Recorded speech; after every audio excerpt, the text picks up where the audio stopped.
So welcome back, a new day and a new build.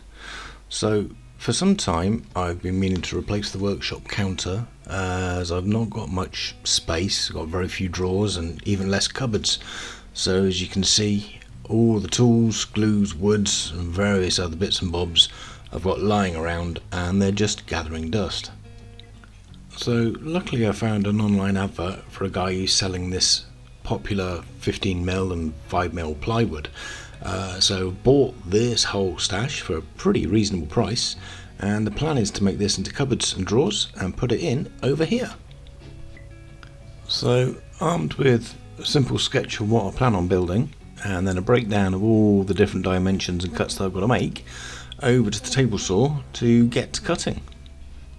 And just to make things a little more interesting, I'm going to limit myself to just 3 tools. First one being table saw. This is quite certainly the most used piece of equipment I have in the shop. I spent the extra money and got this DeWalt refurbished. Well worth the investment, never had a problem with it. Setting it up is easy and it just repeats cuts all day long. Would happily buy another one. Anyways, back to the build. These first 2 cabinets I'm making are the largest out of all of them, so I need to make 2 sides, one of the base panels and then various braces for the back and the top. I don't need to have full panels on the back, so I'm being a little bit cheap and just using one I can get away with at the moment.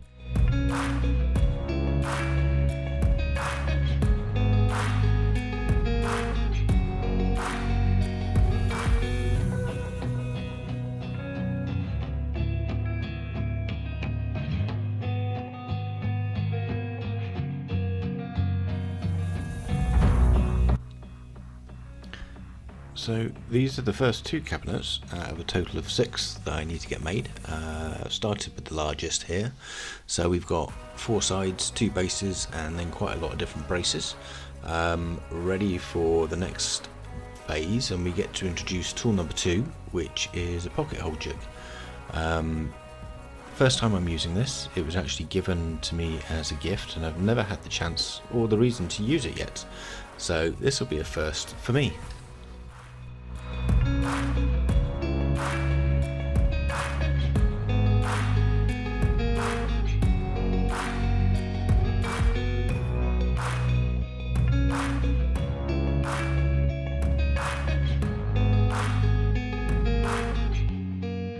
This is a super easy piece of kit to use. Just bolt it down to any worktop surface, get the specialized drill bit that you're going to need, make sure that it's set up properly on the depth, and get your piece of wood and off you go to drilling. Also note, this is the 3rd tool, cordless drill. Make sure your batteries are charged up. I didn't, so this was being filmed the next day. So this is literally how easy it is to use. You put your piece of wood in and clamp it down, make your hole, as many as you want, slide it across and just repeat the process. This whole panel literally took 2 minutes to do, so we're going to work through these very quickly.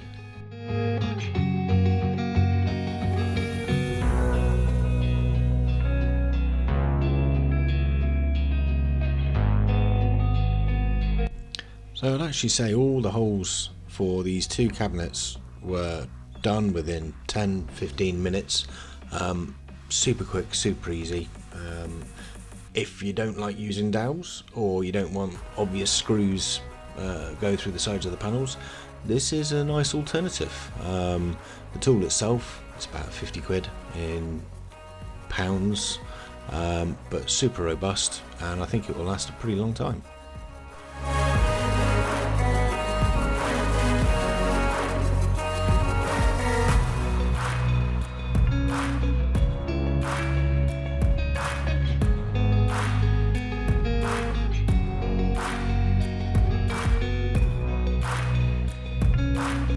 So a pack of these screws actually came with the pocket hole, square headed screws, never seen them before, not used them, but we'll give them a go.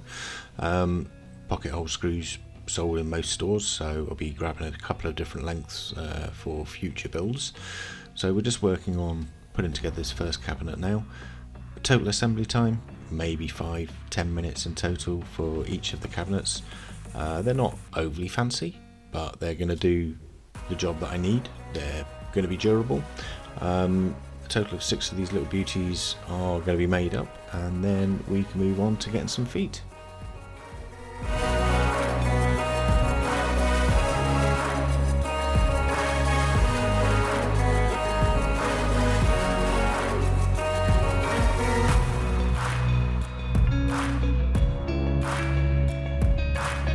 Not a lot you can really say about these. Simple, cheap, adjustable feet. Kind you can get in any hardware shop. Pop them on, screw them down, and then just wind them up and down depending on the height that you want. You've got about 10 centimeters adjustment here, so plenty for what I need. And then we get to move on to the fun bit, ripping out the old worktop surfaces. Problem being, I've got nowhere to store the stuff, so everything's stacked high. Hopefully nothing's going to fall over. Did make me realise though how much stuff I've actually got. At some point I'll probably need to have a bit of a sort out.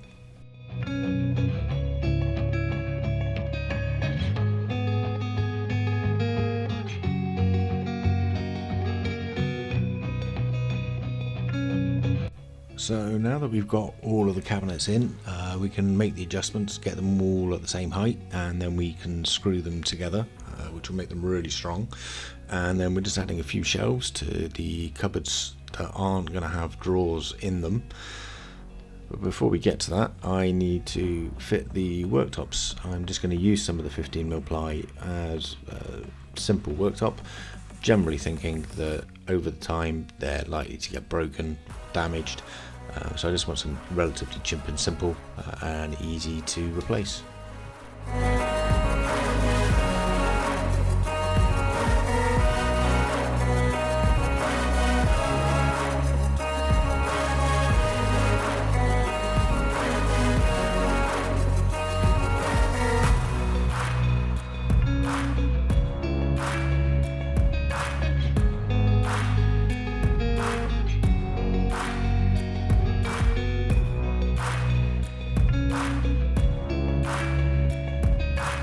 And the last job is to fit the miter saw back in.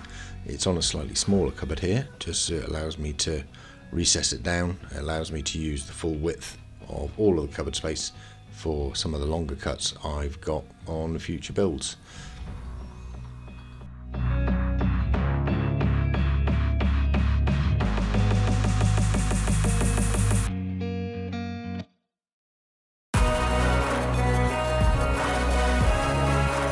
So happy days, all the cupboards are done, miter saws back in, ready to move on to the next job of making drawers. So just gathering up all of the offcuts that I've made whilst making all of these cupboards. We've got various drawers, we've got to make various sizes, various widths, and the 5mm ply is actually kind of come into use here. I'm going to be using it as the base of all of the drawers. I don't need overly anything fancy, I just need enough of them to be able to separate all the different tools I've got. Again, table saw, pocket hole jig, screwing them down. In total I've got 13 of these buggers to make.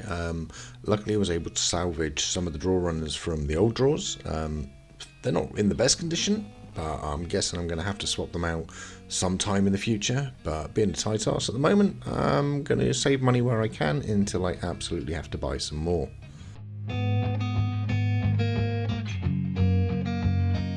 And voila, drawers built, drawers fitted, and now we get to move on to the last part, which is the doors which are needed. So I've just bought some of these simple 90-degree internal hinges courtesy of Amazon. Really easy to install, however there's always that one door that doesn't want to behave, and try as I might, it will not stay shut. So luckily I found a couple of these small magnets in one of the drawers, and combined with some small brackets that I also found, just making a real quick fix here. Just doing this to all of the doors to make sure they don't easily swing open. Trying to really avoid letting any more sawdust into all of these drawers. It's taking me forever to clean them out.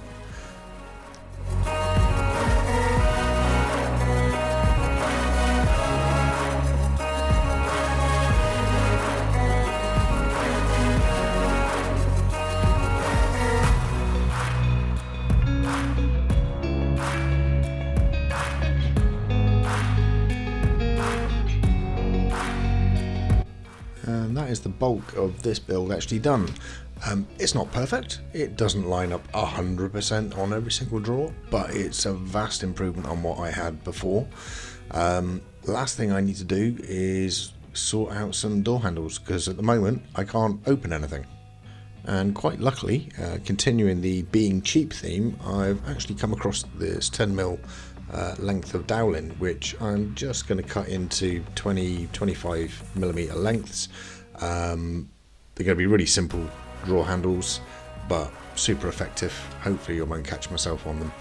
So like I said, keeping it simple, cut them, quick sanding, and then a pilot hole drilled into each of them, just to help them being screwed into the drawer front, hopefully without splitting any of them. Simple, cheap, but overly effective.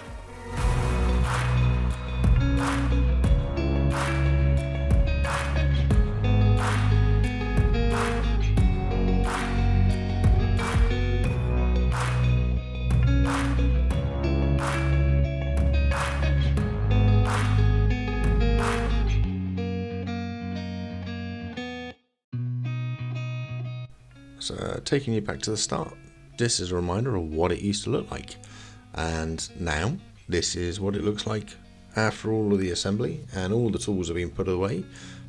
Sleek, tidy and clean, but probably not for very long. I hope you found this useful in some way or just interesting, and I much appreciate you watching.